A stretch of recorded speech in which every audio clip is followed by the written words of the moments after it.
Do you feel crazy in your relationship? Like, do you feel crazy when you've had an interaction with your narcissist, with your toxic person, and you walk away, and sometimes you might be like, I don't even know what we talked about. I don't even know what we argued about. I don't even know what the whole point of that was. See, a lot of times narcissists, they love to be able to distract. They love to be able to twist conversations, manipulate, and end up gaslighting you. So if you're not sure what gaslighting is when there's an event that happened. And then the narcissist is going to twist and manipulate with words your mind about what actually happened, saying that it didn't happen. And it can be really crazy because you think there in your mind, you're like, wait a second, I'm pretty sure that happened. But more and more, you have that person tell you over and over and over again that it didn't happen, and you start to question yourself. You start to wonder, like, maybe that didn't happen. Maybe it actually went this way.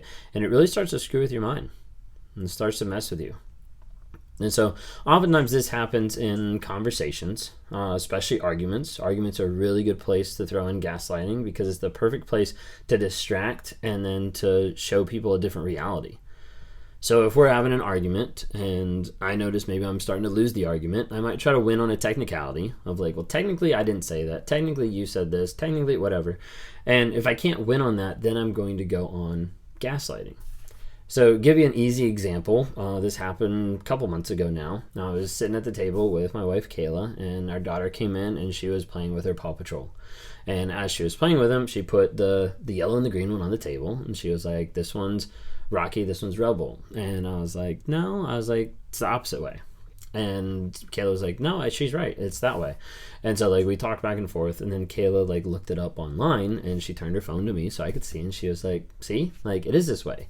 And when she did that, she was saying that both Sophia and my wife were right about which name the little Paw Patrol was. So in that moment, I was wrong. But my immediate thought, my immediate response, she turned the phone, she said, like, see, I was right. And I was like, yeah, that's what I said. Immediate, quick gaslighting can happen in any type of argument, can happen in any type of situation. Now, the nice thing now is we're still working on it. We're still working on growth. I'm still working on those immediate responses. In that moment, I recognized what I was doing, and Kayla was also able to call me out on it. So we're able to grow through that moment where 2 years ago, like, that wouldn't have happened. It just would have been an argument. But I'm using that as an illustration so you can kind of see like gaslighting sometimes can be so quick, so effective, so like laid out, very precise that it makes the person question their whole reality of what was going on. So oftentimes I would have an argument, I would have a discussion where I would argue a certain point, a certain side. And then if I got to the place where I knew I was going to get proven wrong, sometimes I just justify it in my mind and be like, yeah, I was just testing you. I was just playing the other side. That's what I was actually thinking. I just want to see if you thought that or whatever. I'd flip it around every single time because I didn't want to be wrong. And a lot of times narcissists will do that in arguments. They'll flip it around. Now the gaslighting is real not just in arguments but just in regular everyday life. Like you do something and then they come back and they say that you didn't do that or that never happened. An example that I had from someone that I did a one-on-one with not too long ago is she was with the narcissist. Because of a couple triggers that happened, he got so enraged that he had her pack up all her stuff. She got in the car with all her stuff. He drove her to her mom's house and dropped her off. I believe kid, carrier, everything. Dropped her off at her mom's house. Showed up about an hour or so later saying, are you ready to go? When he'd kicked her out, told her that she was gone, she was dead to him, he was never going to see her again, came back an hour or so later, and then was like, all right, you ready to go? And she was like, what? Like, you just kicked me out of your house. She was like, no, I didn't. Like, I just said I was going to drop you off. I'll be back in a couple minutes. Like, it's amazing what they'll take and how they'll twist and manipulate anything and everything to make you feel like you're crazy. And they'll do that on any level, on any aspect, because if they can plant one little doubt in your mind, they start slowly winning. Because if I can plant a doubt in your mind about something that's happening, that means I can start shaping and twisting the reality that you see. And if I can start twisting and shaping that reality, then I become your sole source of information. I become your whole media input in your life. And as a result, I can change, control, and shape whichever way you go. You see this a lot in mainstream media, in different apps that are out there, because a lot of things are built this way to be able to control people's perception and what they look at. A narcissist is just a human version of that, of being able to manipulate the facts, the thoughts, the feelings of another person. And one of the easiest and best ways for a narcissist to do that is to use gaslighting, is to convince you that you're crazy so that you have to depend on the narcissist's reality. And when you start depending on the narcissist's reality, it is a slippery slope down to constant abuse and you being stuck forever, because of the fact that they will always twist and manipulate your perception of everything and of everybody out there. So the narcissist will use this a lot of times to be able to isolate you. They'll gaslight you on interactions you had with other people, saying that that interaction didn't happen, or that interaction actually was fake because the other person said X, Y, and Z. They'll lie and they'll manipulate as well, saying something changed, something wasn't there, something didn't happen. I had someone that they were working with, their narcissist, they had a narcissistic husband, and they showed up one day with a tote or a bin, and they're like, "Where'd you get that?" And they're like, "Oh, I just found it someplace." And they're like, "You took it from this one place?" And they were like, "No, I didn't take it from there." And they manipulated it so much, they gassed them so much that they believed that it never happened. And then later, like months down the road, the empath is going around looking for something, and they found some of the stuff that was in that original tote. And they were like, "Yeah, like you did take it. You dumped my stuff out and you just took what you wanted." But the other person had them so convinced that it never even happened.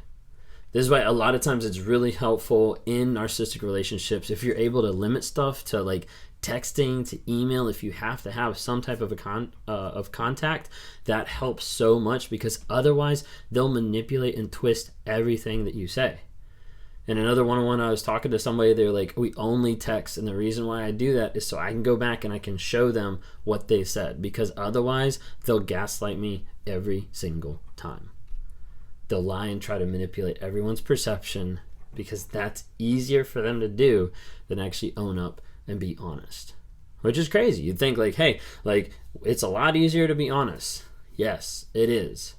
But for a narcissist with vulnerability, with shame, with not knowing how to take care of their emotions, their feelings, vulnerability, honesty seem like the end of the world to them. Of actually having to admit that they're wrong seems like it would be easier to like cut off their arm sometimes than it would be to actually say, "I was wrong." So as a result, it's a lot easier to gaslight. And we're going to gaslight and manipulate the best that we can in order to change your reality. So when you're in this relationship, write down notes, record sometimes, try to figure out ways that can keep you sane if you're not out of that relationship, because you have to be able to survive and not go crazy thinking that you're wrong or that you're crazy because of stuff that they're saying to you. You go out and do something and they're like, "No, like you didn't." You have a conversation with someone, they're like, "No, you didn't say that." You have an interaction with them and they're like, "That never happened. Like, what are you talking about?" And you start to see doubt that pops up in your mind because this person has started to gaslight and manipulate you time and time and time again. Be safe. Get out. Go no contact. Otherwise, be careful with what you have. Record. Write things down. Make sure that you can validate the stuff that's going on in your reality, in your head, because otherwise they will change it and manipulate it to be their own perspective. You have to be careful. You have to be safe.